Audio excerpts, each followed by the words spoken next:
This week, we explore the world of buttered chicken and Bollywood.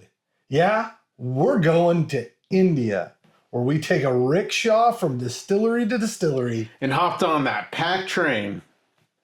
Join us.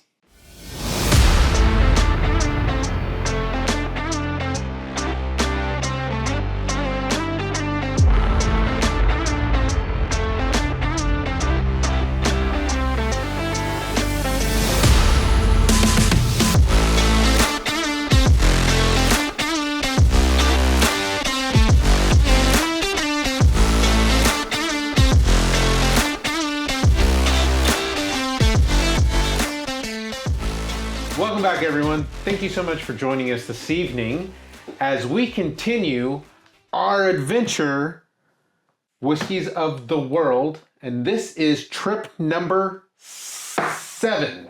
Lucky 7, baby. Lucky seven. Grab a glass. We're going global on Whiskies of the World. So, I think to start this off, we should have some whiskeys in our hand. What do you think?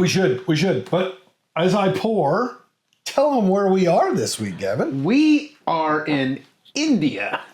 Yes, the land of...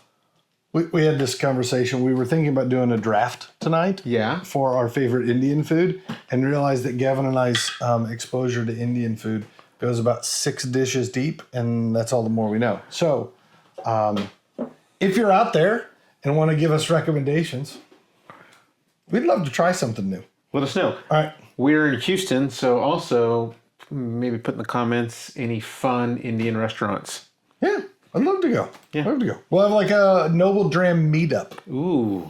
All right, so bottle number 1 tonight, Amrut. Is it Amrut or Amrut? I've always called it Amrut. Oh, okay. I don't know. How else would you pronounce it, you say? Amrut. Amrut? Oh. I don't know if they roll R's. Oh, goodness. Oh. This is what happens when you're live on the air. Oh, here, do you need the pocket knife? Nope, got it. You got it? All right.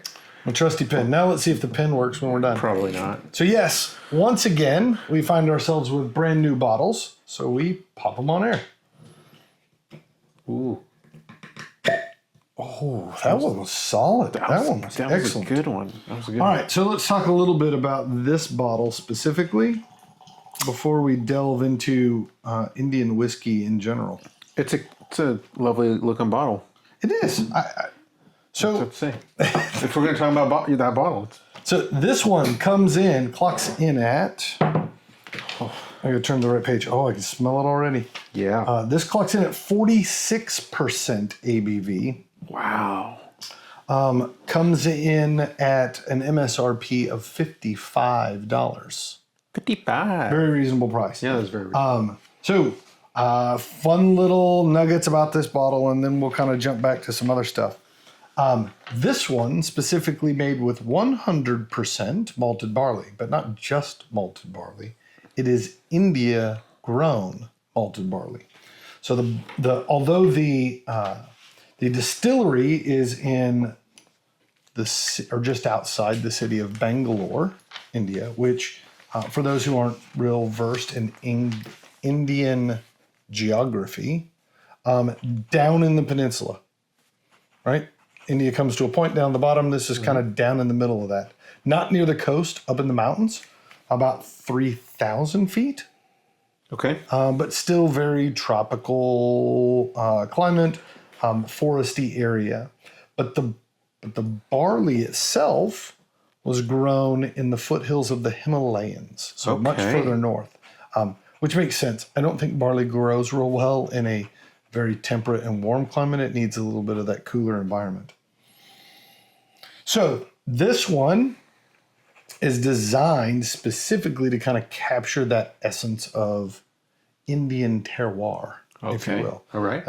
Being fully Indian made, both grains grown, distilled, aged, everything there in India. It is rumored to have both a combination of new and used charred barrels, but it does not clarify what type of barrels. Although I'll tell you, the distiller's tasting notes suggest there's probably bourbon barrels in this mix as well.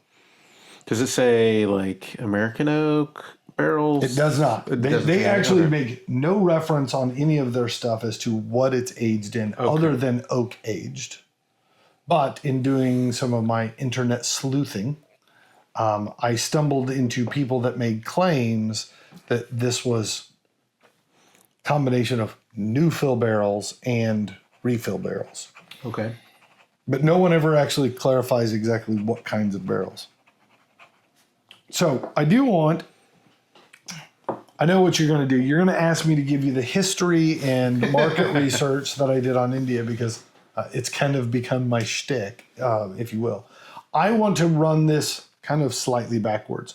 Normally I start with the country overall and work down towards a distillery, which actually works really well, except for we started with the bottle and I thought, why don't we go the other direction this time? So I wanted to kind of take a step back from this bottle and out to this distillery of Amrut. We're pumping the brakes and We're running this backwards. yeah. Run this backwards. All right. I can't do the backwards thing. So, all right. So the Amrut distillery actually began operation in 1948, Okay. but didn't produce their actual first single malt until 2004. This was right at the time frame where we see Indian single malt whiskey start to make their presence on the global stage, right? So Amrut's 2004 release of a single malt was the first Indian single malt to be released, right? So 2004, they're pretty late to the game. Amrut found fame in 2009 when their Fusion single malt was named by Jim Murray in the Whiskey Bible, was named the third best whiskey in the world, What? which was a huge shock to pretty much everybody who wasn't from India. And it may have been a shock to people from India as well. The difference between, so they had both this and the Fusion bottle when I got to the store. I picked this one because the Fusion, by its namesake, was fusing two different things. In Fusion, they took both Scottish barley and Indian barley, mixed the grains together, and made their whiskey. This one being fully Indian, considering we kind of got chastised on some of our other selections that those might not actually have been made in the countries that they were from and all that kind of stuff. I was like, nope, we're going 100% Indian for our bottle tonight. To be fair, we asked for them to chastise us in our episode. No, we did. So thank you. And the chastising we received, one, I think was well-deserved. Yep. But two, I think kind of reinforced the stigma of that episode. Specifically, we're mentioning Japan, where Japan's got a little bit wild and loose with their namesakes on how they label stuff. So quite often what you think of as Japanese whiskey wasn't actually made in Japan. One of the bottles we actually had fit that exact description. So I thought it was actually somewhat fitting, Yep. even though we were rightly fairly chastised. So thank you. Thank you.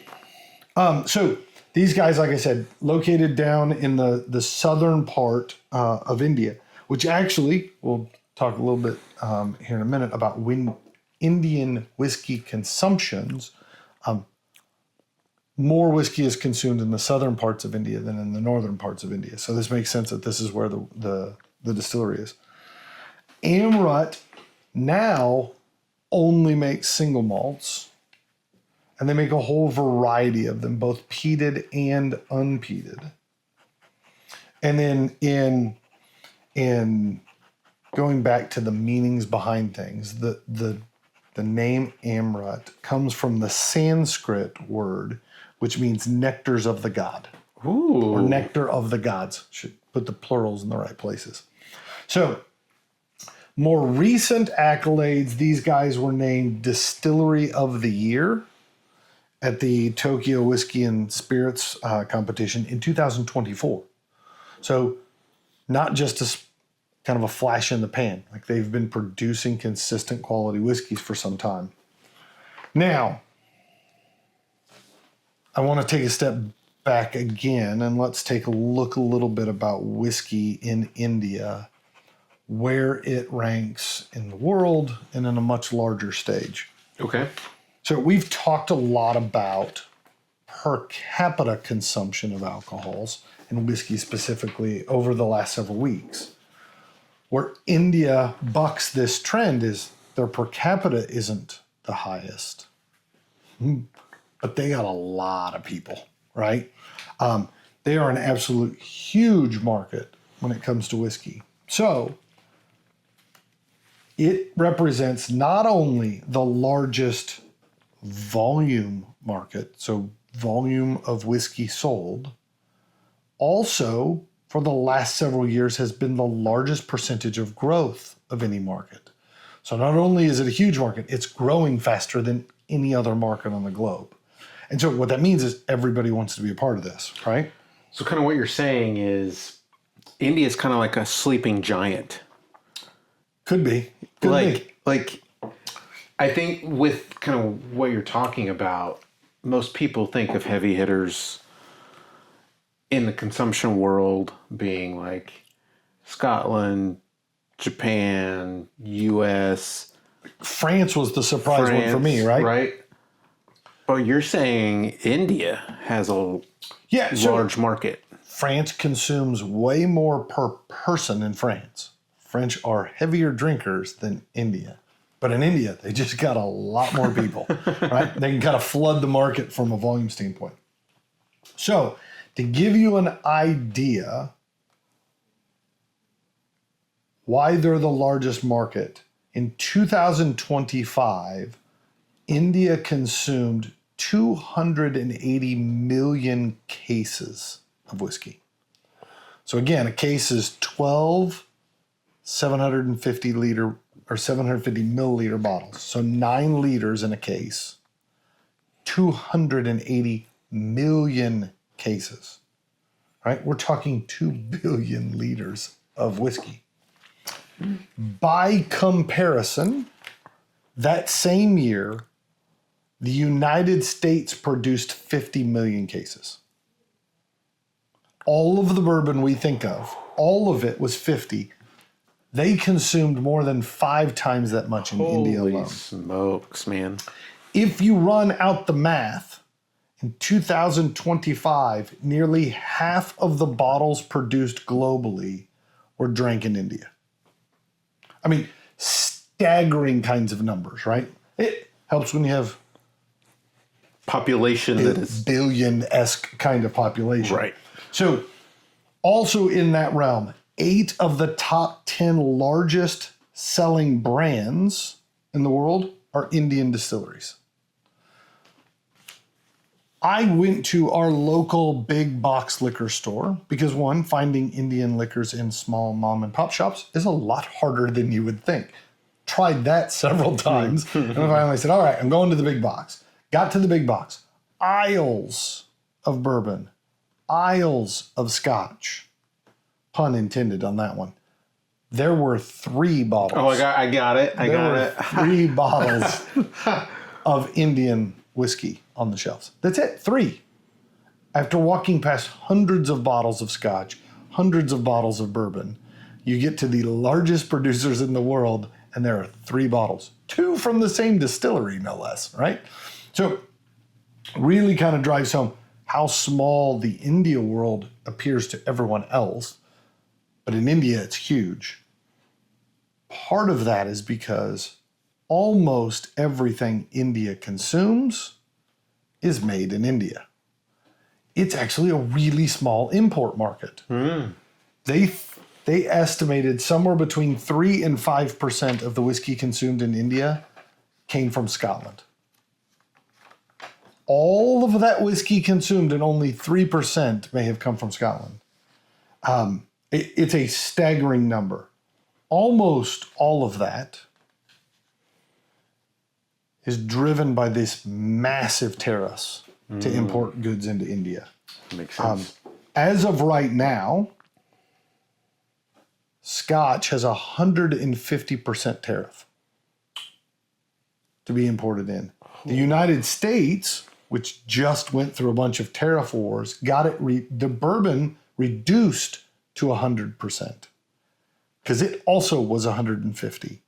And if you've caught anything in the news here in the last couple days, there has been talks between the UK and India on a new trade agreement that will allow over the next 10 years, it slowly dropped to only 75% tariffs, which is a huge windfall compared to 150. half.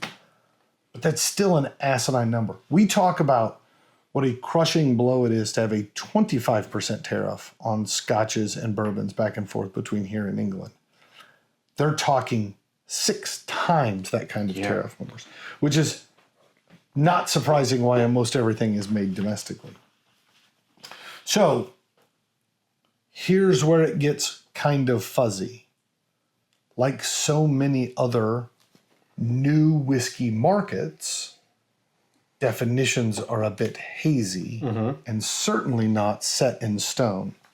So a few years back, a group began, similar to like we talked about in America, similar to how we talked about in Japan, a group called the Indian Malt Whiskey Association that has now defined for themselves what is single malt.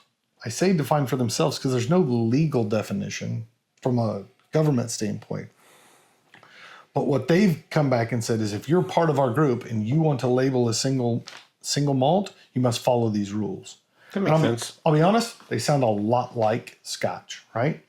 100% malted barley, must be made at a single distillery in India, aged for at least 3 years, must have been distilled in a copper pot still, right? All of that stuff sounds very, very much like the rules of Scotch.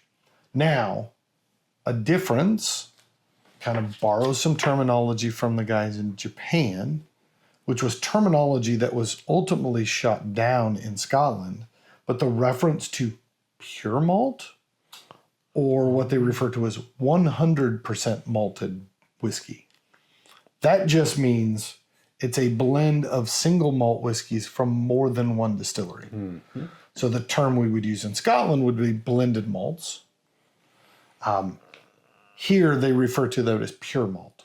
But again, not legal definitions, just this group. Now, the Indian Malt Whiskey Association now has most all of the single malt producers as members. So you feel fairly confident when you walk into the store and pick up a bottle that says Indian single malt, you're probably getting exactly what you think you're getting.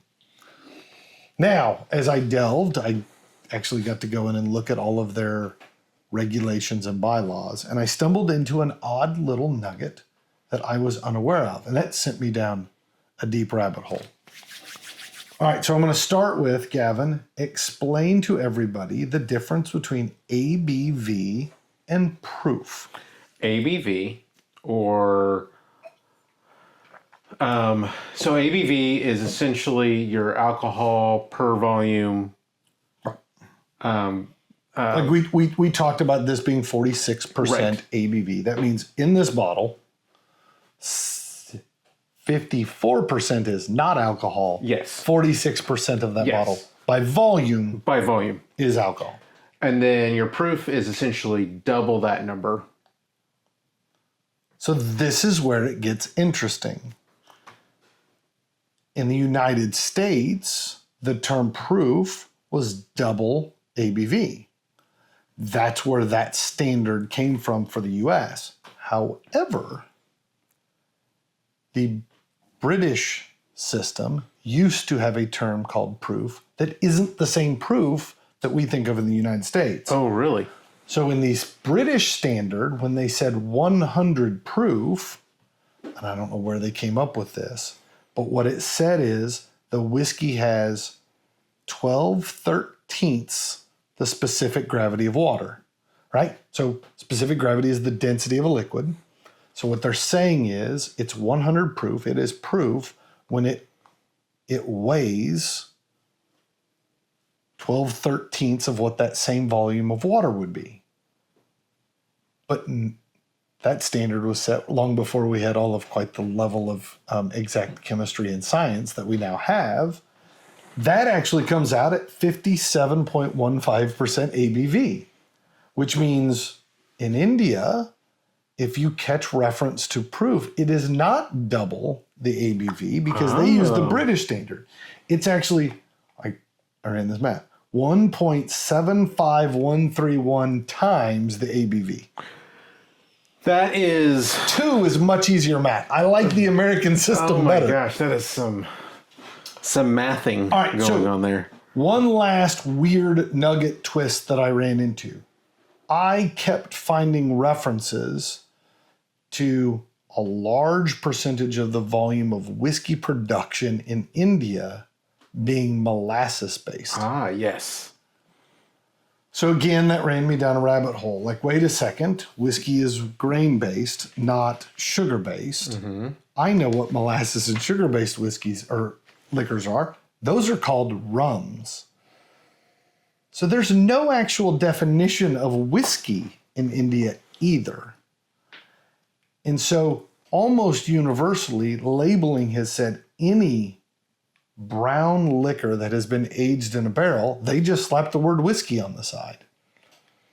I don't know if it's because there was a bit of a stigma of rum at some point.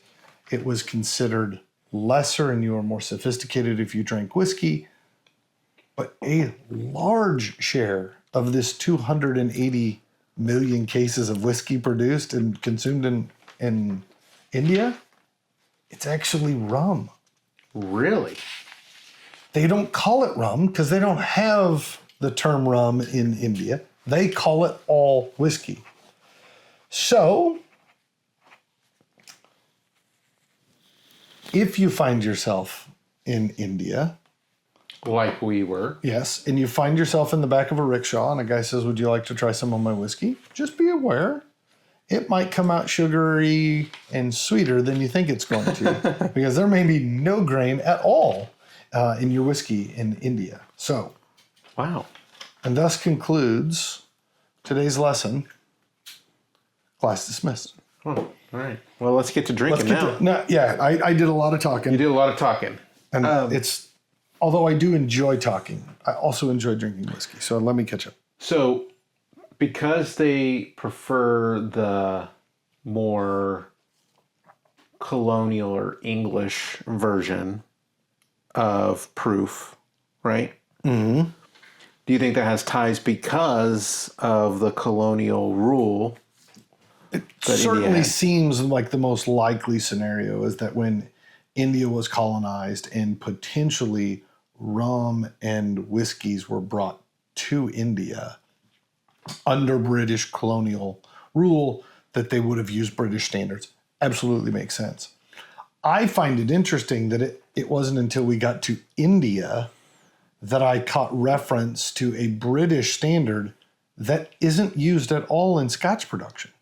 That part was the part I found interesting.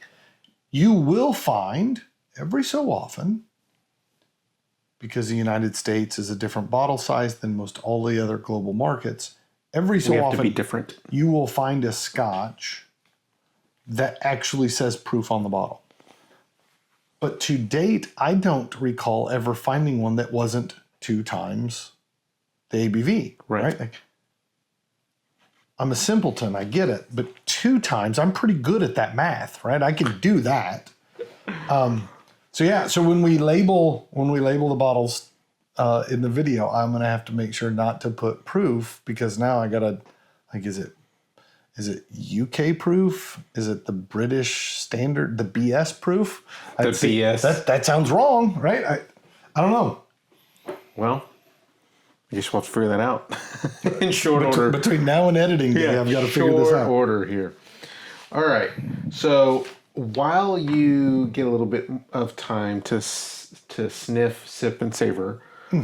In the correct order again. I think he's got it written down. I was trying. You paused. You paused to get it right. Okay. So on this, on the nose for me, I put that there was some tropical fruit notes to it. Maybe a bit of like banana almost. Or maybe not banana, but kind of like a banana pudding almost. Have you ever had, you go to, this has nothing to do with India, but you go to the Brazilian steakhouses and they have those like fried bananas. Yeah. I get a little of that on the nose. The problem is banana always carries with it so much sweetness. Yeah. And I don't get the sweetness on the nose. but the kind of the potassium banana smell. Yeah. I read that little nugget the other day. Is what we think of as what banana smell like. That's not banana at all. That's the potassium in the banana. I never really. So now it makes me wonder if like artificial banana flavor is just potassium. Like how much banana runts how much potassium is in banana runts? That's exactly where I went with. Yeah. Because is there a more, like when you talk about artificial banana, it is runts and Laffy Taffy. Those are the only two artificial bananas I can think of. That's right. That is right. We should have done a Mount Rushmore of artificial fruit flavor. We got time. I also I think there's some graininess to it, right? I think it's not cereal grain to me, but there is a bit of, like I can't put my nose on it, but not my finger or my nose.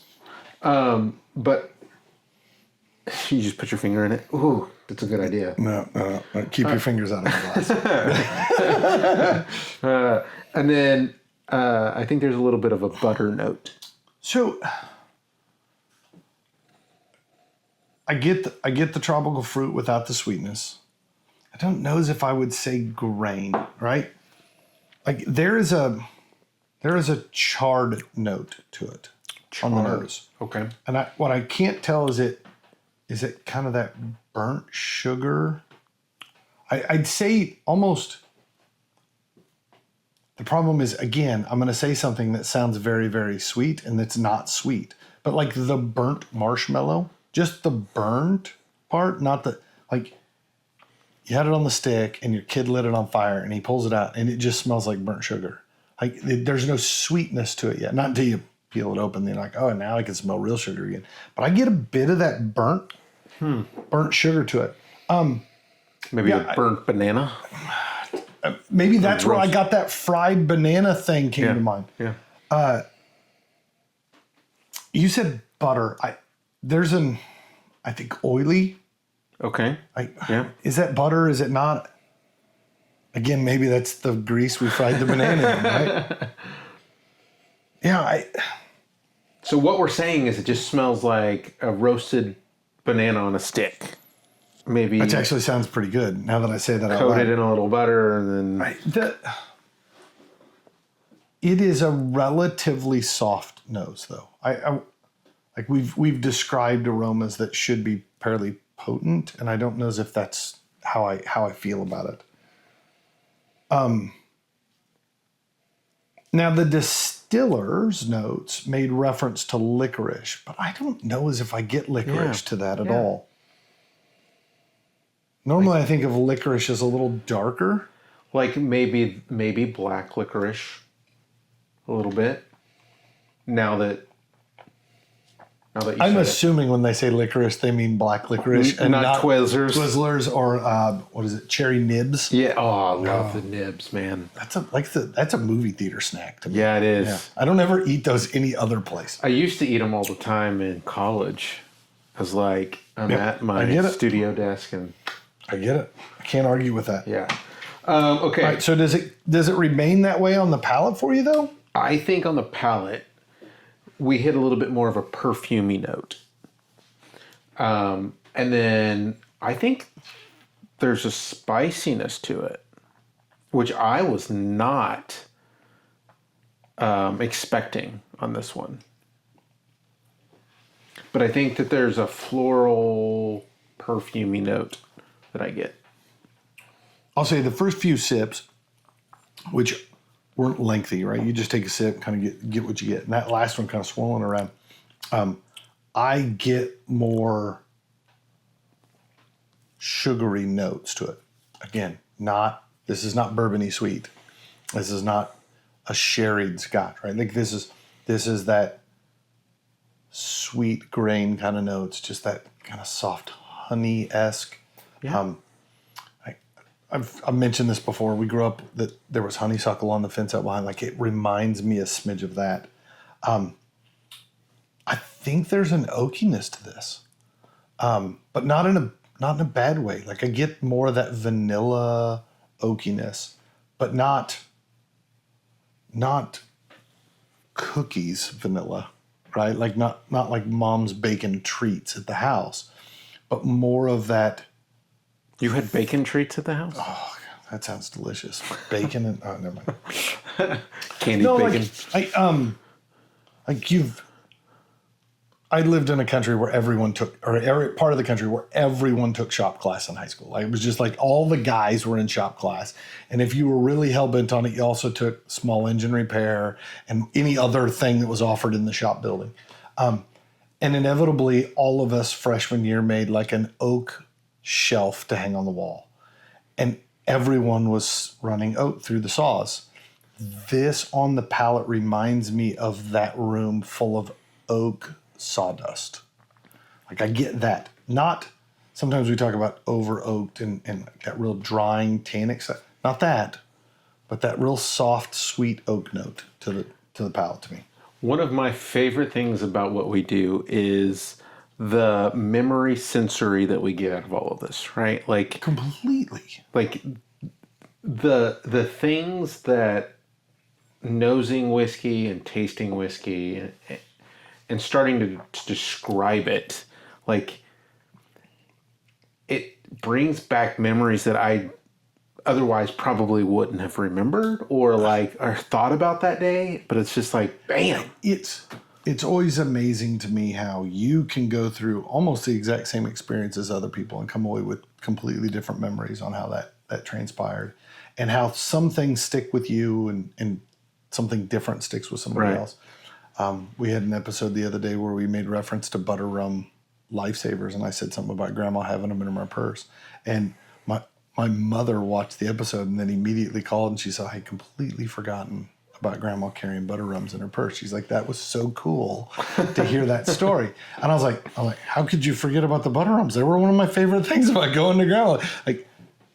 Like, this is going to sound horrible because it's Coca-Cola I'm talking about. She was an absolute Coke fiend. Like, she got up in the morning, drank a Coke, and then by mid-morning drank another Coke. Like, she had like 8 of them a day, right?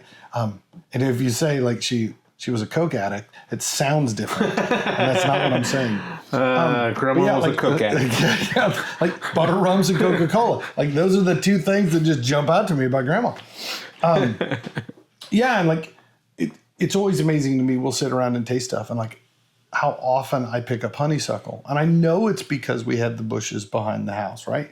Like, if we had a beehive and had fresh honey, I would say something different than honeysuckle. You grow up on a farm, and you get hay and you get barn, and like those were things that weren't as big of memories from my childhood. And so it's fun to hear those differences, especially when you run into somebody who's from a completely different part of the country. Yeah. Right? Because you talk about that to somebody that grew up in the city, and they're like, smells like the burning tire. Yeah. Is it Goodyear or is this a Firestone? I had somebody that I work with was like, do they even make Firestone tires anymore? Yeah, they do. I mean, you have to go to the budget Firestone tire shop. Like, you're not getting... Which is ironic that the discount tire sort of has all the other tires, but the whatever. All right, we got to get back to the whiskey. Finish. This one surprised me, honestly, with 46 ABV. Mm-hmm. I wasn't expecting it to drink as spicy as it does. So I felt like this finish was long and lingering. Well, I'll say the palate felt every bit of low 40s, right? Like, if on the palate alone, I'd have said this was 40 to 43. On the finish, I'm thinking this is upper 40s to 50 kind of percent ABV, right? Like, it's a little bit of a juxtaposition. I'll say the spice is what carried out the longest for me. The flavors overall kind of subsided in what I would consider to be a medium finish, right? It's not short, but not long either.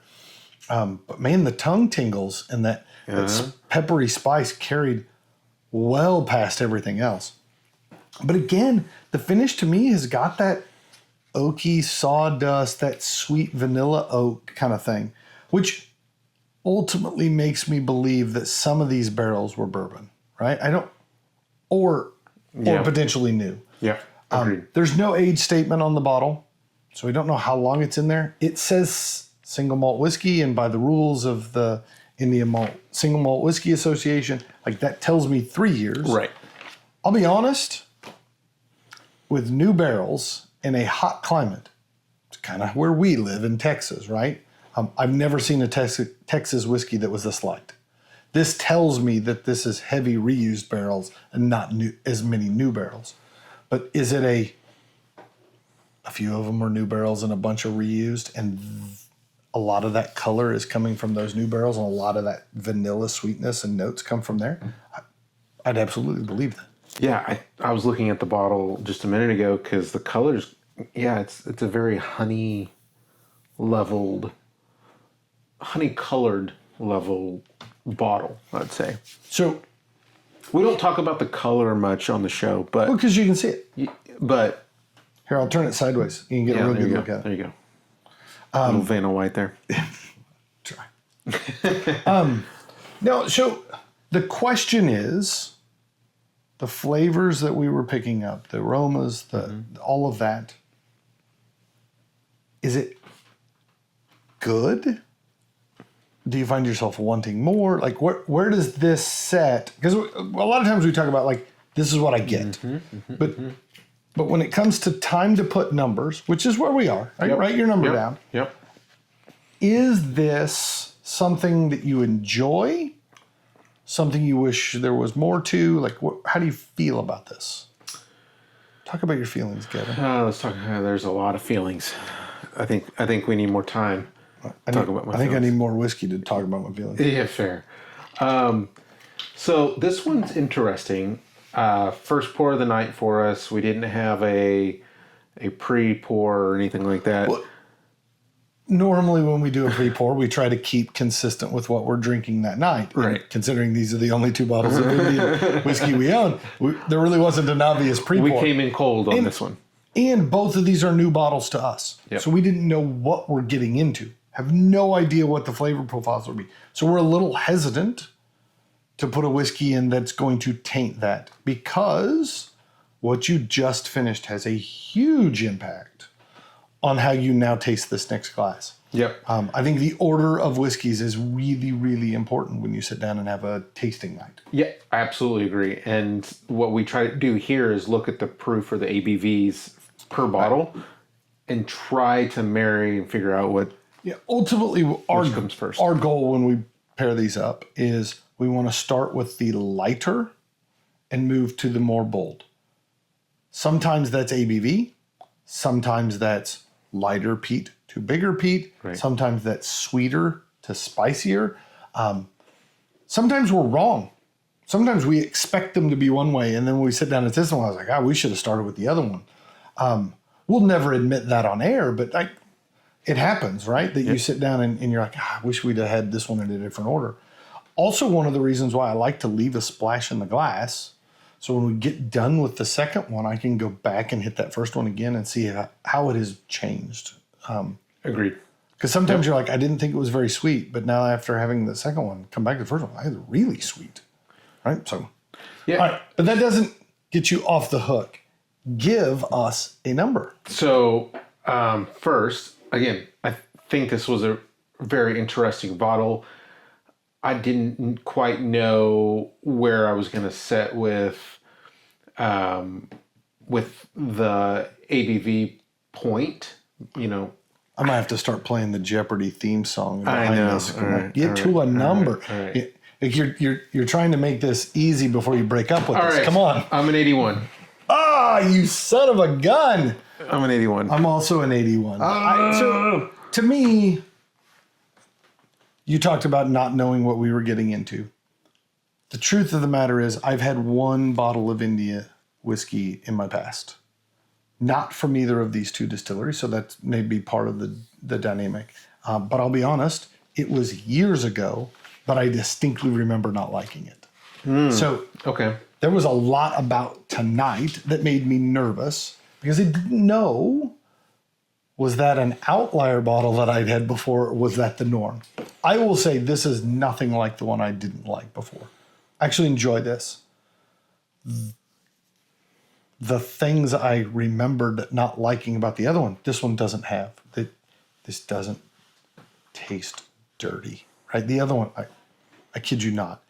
It was exactly how I expected water in India to taste. I don't know what that means exactly, but it didn't taste like it was really crisp and clean. This much crisper, much cleaner.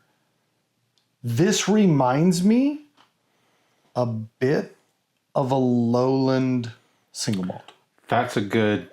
I would agree with that. Right? That's a good comparison. It's a bit grain forward, a bit light barrel notes. There's not a lot of floral depth. There's not a lot of sherry things going on. There's no peat in it.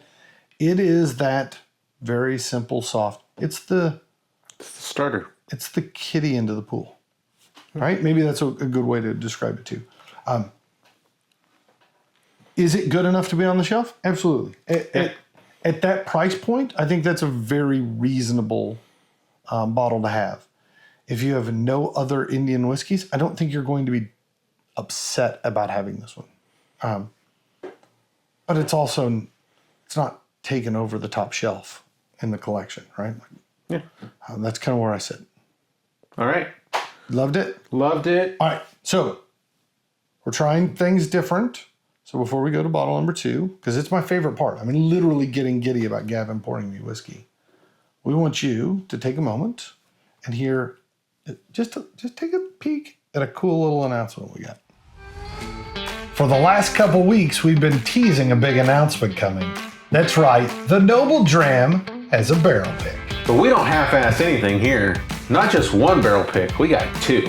Larceny, barrel proof, And Elijah Craig, barrel proof. we want to give a special thanks to the guys at M&R Liquor here in Northwest Houston that helped make these barrel picks possible. With them, we've reserved a limited number of each barrel pick for you, our noble listeners. For everyone who goes online, reserves a bottle before they go on sale to the general public, you get $10 off per bottle. Follow the link down below in the comments to reserve each one of these bottles. And don't miss a chance to enjoy 2 delicious drams. Cheers.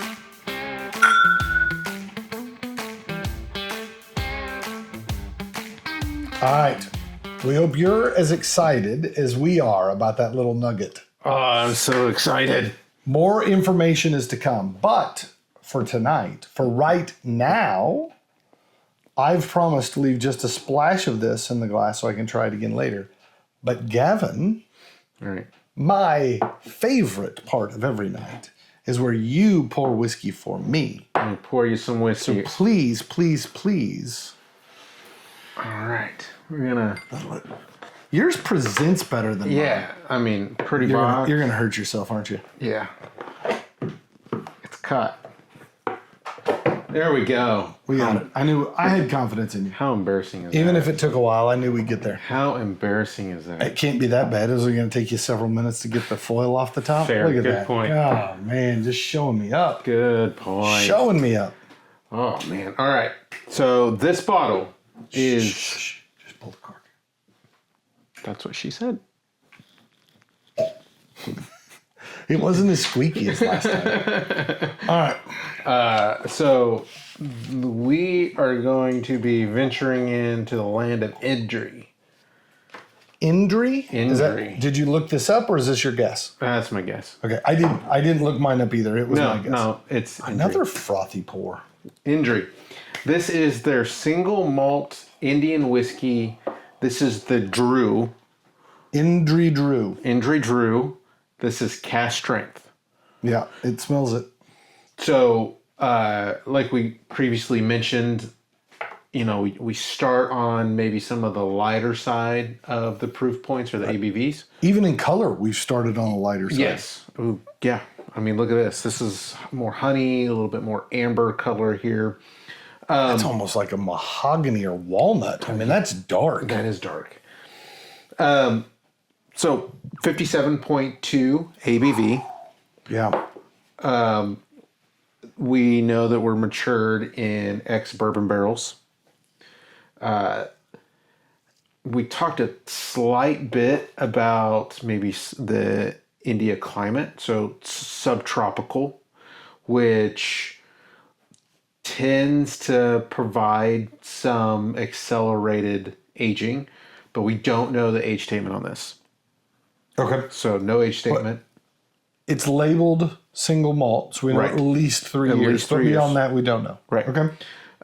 Non-chill filtered and no added coloring to this. So all natural coloring in this. All natural. So Indri is distilled by Piccadilly Distillery. What a great name. I know. And when I first started looking into it, I was like, oh, Piccadilly, is this like a distillery in London? Yeah. You know, kind of went that route. But again, I think it plays to maybe some of the British colonial that India's experienced. But nope, just Piccadilly is in India. They are on a sprawling 168-acre property, and they are the largest independent manufacturer of malt spirits in India.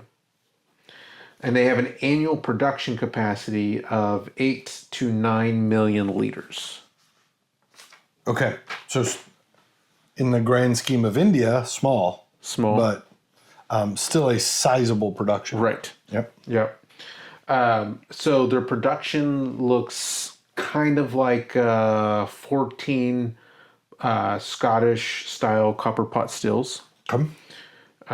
They have a warehouse capacity of about 75,000 barrels.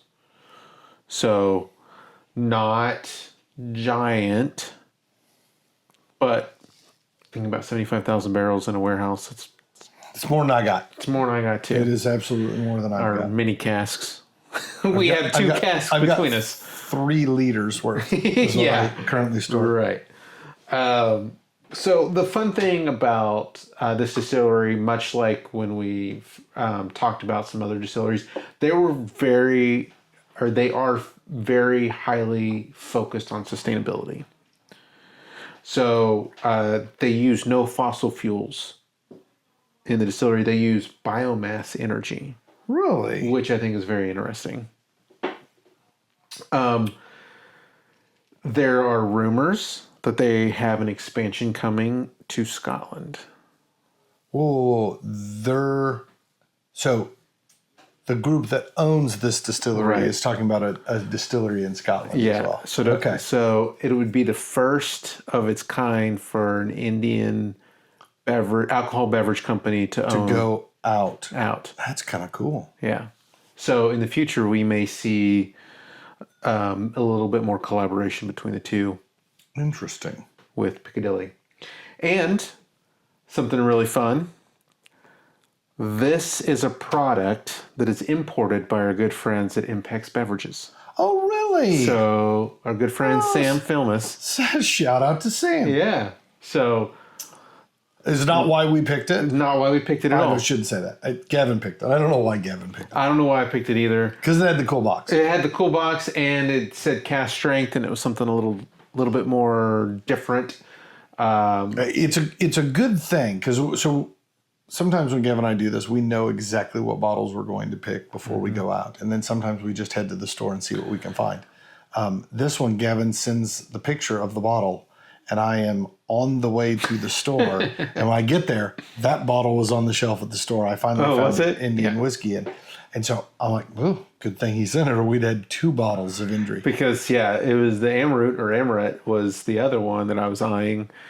And so the price point, I think he said $55 bucks. This was right around $75. Oh. I think it's like what I paid for this. Always gotta show me up. Yeah. $20 difference. Does it taste $20 different though? Is the question. We're not there yet, but we're gonna get there. it has $20 worth of color in it for sure. And it's all natural color. All natural. So to dive a little bit deeper into this specific expression from Indri, this is the Drew. And Drew means wood, tree, or a wooden vessel. Okay. So when you talked about Like cask or like boat? like You said vessel. it's just a vessel that liquid could be stored in, or like a cask, not a wooden boat. When you say wooden vessel, well, I'm gonna get to this for just a minute. You mentioned that Amrut was it named for nectar of the gods or for the gods? correct? Okay, Yep. That's what Amrut means in Sanskrit. Okay. So Drew means it's a vessel that a drink was collected and offered to the gods. So this is a nectar to the gods. Yes. This is the This cup. is the cup. Yes. Okay. So I like it. I didn't The nectar of the gods served in a cup to the gods. I didn't offer you a Drew in traditional sense in a wooden vessel, but I offered it to you in a glass of wonderful deliciousness. The only wooden cup I own is the cup by which we served communion at our wedding, and I think my wife would have my butt. If she came in here and we were drinking whiskey out of the communion glass from our wedding. I mean, but what else do you use it for? Nothing. It just sits on the shelf looking pretty. Exactly. Get it? Yeah, I still think I'd lose that argument. I won't Probably. lie. I won't lie. Yeah, I wouldn't want to go up against your wife with that. Just saying. I'm not positive she knows karate, but I think she could learn it pretty quick. I don't think she needs to know karate. She just needs to know that backhand. Yeah, no, she could do it. She could do it. I'm a big guy who's afraid of my little wife. Let's just be honest. We all are. So I want to play a little game. So I don't know this game. You don't know it I've yet. been nervous for the last 45 minutes as we try to figure this out. So, India Okay. is known as the tiger capital of the world. Okay.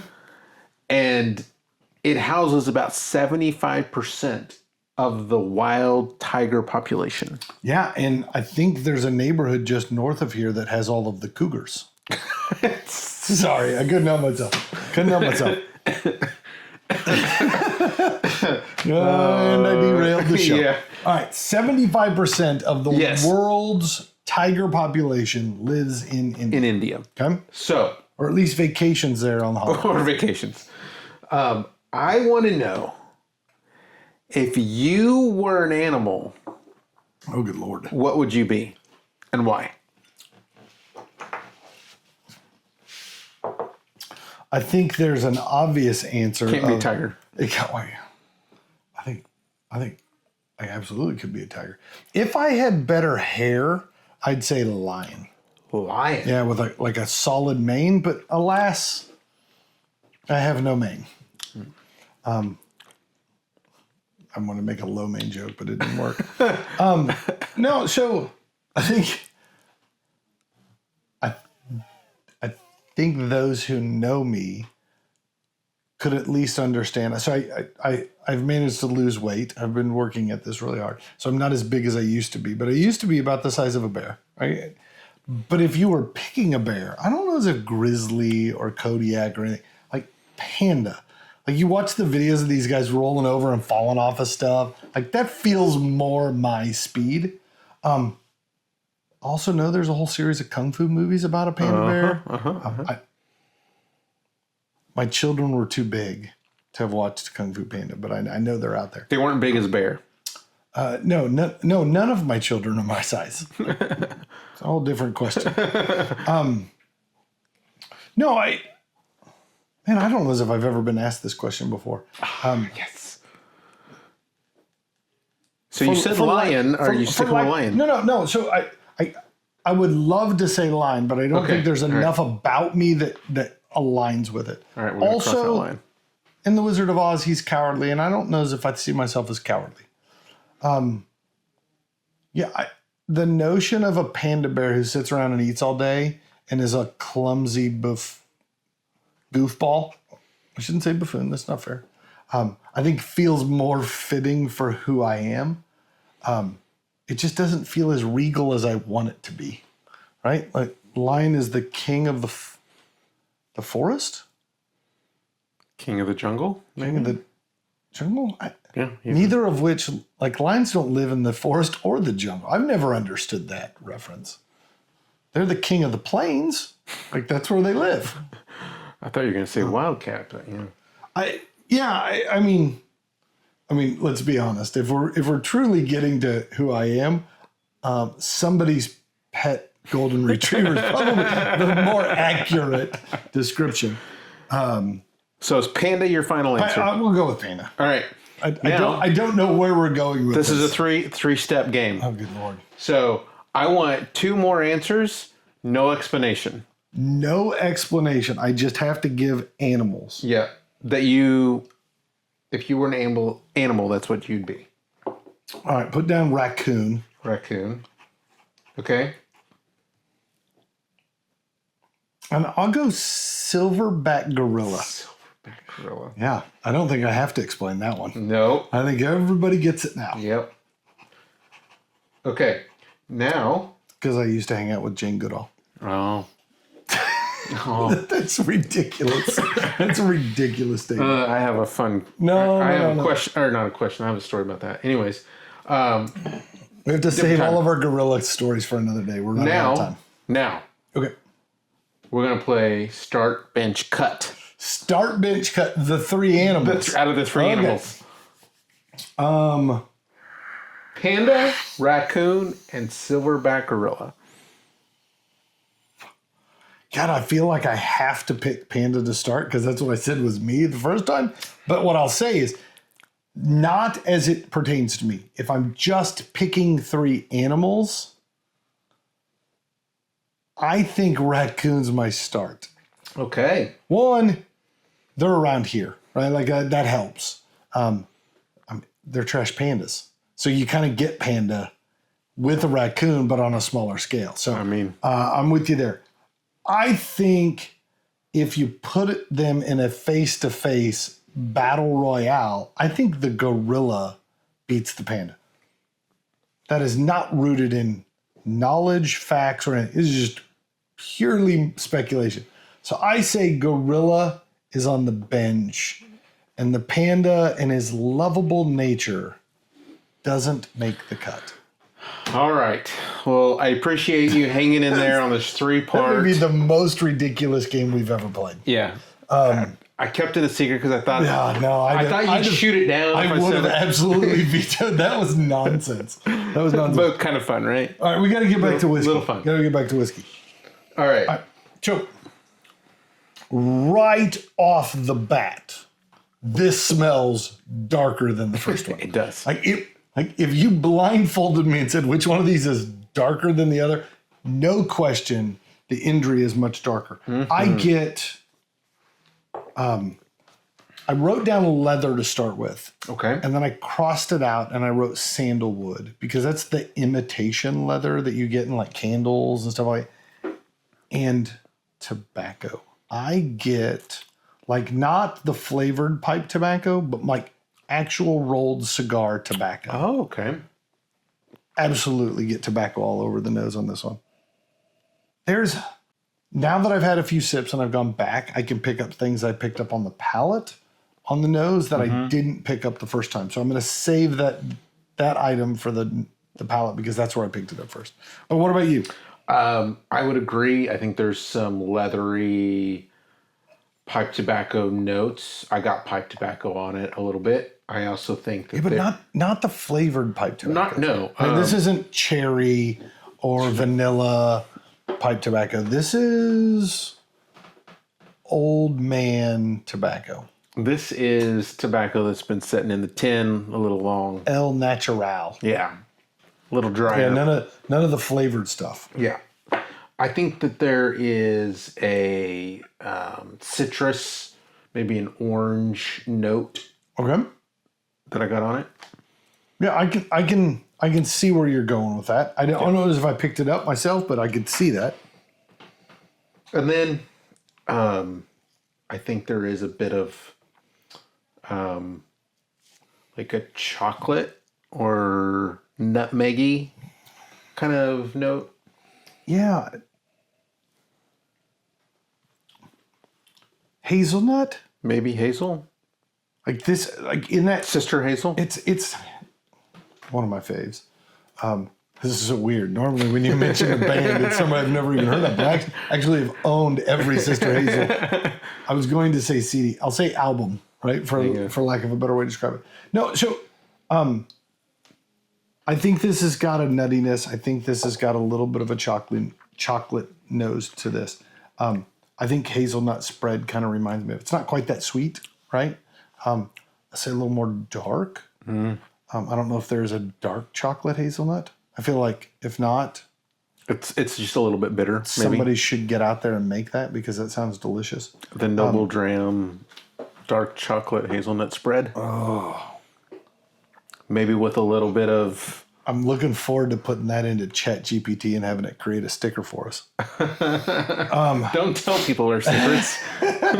No, I get that. I was struggling to identify, and I'll tell you, on the palate, I picked cognac. Oh, okay. It's got a grapiness, but not sweet like grapes. It's got the taste of cognac on the palate to me. And now that I go back and re-smell it, I can smell that. But the first time through, I didn't pick it up. I didn't identify it. I've got a really beautiful bottle of Armagnac, and it has that very same note to it. That is, I wanted to write red wine, but I don't think it's red wine. It's winey, but very dry, right? It's not sweet wine like a sherry would be. Yeah, I've talked myself into cognac. Going that direction, I think you could almost say that there's like a peanut butter and jelly sandwich kind of note to it. You get that nuttiness. You get that is like Whole Foods peanut butter, not Jif. I mean, this is the kind of stuff you got to stir before you put it on your bread. It's that kind of rich, dark roasted, like the oil starts separating almost a little bit. Overly roasted, kind of almost burnt peanut kind of thing go on. Okay. Yeah, I can see that. I don't know where jelly falls in there. You mentioned citrus on the nose. Yep. And going back and re-smelling it, I almost get like orange marmalade. Yeah. Right? That has the little bits of peel in it. Add that to the list of things British people do. They're like, well, you could have made this better by stopping and not making it work. But whatever. Yeah, I think there's some. I put orange zest. I think it's spicy. Yeah, especially when you step into the finish. Yeah. That cognac note really carries into the finish. I get a ton of oaky tannic bits. Like it really makes your mouth pucker on the finish. Yeah. It makes this one feel much more oily, right? Having had this one that is so much drier. But I know this is partly proof talking, right? But it really warms you. Like it. It's a tummy warmer. It feels like a hug. Yeah. Right? This one is noticeably different than the first, for sure. I mean, the finish on this, it's long, it's lingering. I put chocolate-covered fruits. I think... like a dried cherry. Yeah. That is dark chocolate over the outside. Yeah, I'm with you there. Yeah. I think we've mentioned it in other episodes. You've mentioned it, decadent. I think this is a decadent pour. Yeah. I think this is you're going to be eating dark chocolate, some tropical fruits. Yeah, we should have had this out for Valentine's Day. Yeah. Here's where I'll say. The idea of decadent makes me want to have a finish that's a little bit richer and creamier. Okay. Right? In that... I get it. That phrase, decadent, makes me feel more extravagant, desserty.